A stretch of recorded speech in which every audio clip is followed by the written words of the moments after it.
Hello friends, welcome back to my YouTube channel. If you are new on my YouTube channel, please subscribe my YouTube channel. Also press the bell icon. Today we will learn about how we can change language in ZKTeco software. First of all, you need to sign up on ZKTeco. So then click on download. After clicking on download, you can select language, but it is a default option. You can choose any language when you install the software. But if you install the software, you want to change the language. How we can change the language? If I are ready, select another language. You just need to click on this button. I will tell you. uh, there is an assistant option. You can directly click on contact us. When you click on contact us, ask to assistant for changing the language in software.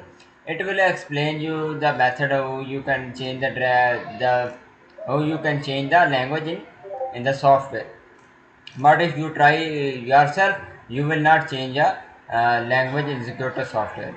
Simply, you just need to ask to assistant. When you ask to assistant for changing the language, it will help. Or you give the ID of executor software. When you give the ID of your executor software, it will automatically change the language of your software according to your choice. If you want to like in Hindi, in English, in Canadian English, Australian, it will choose the language according to your choice.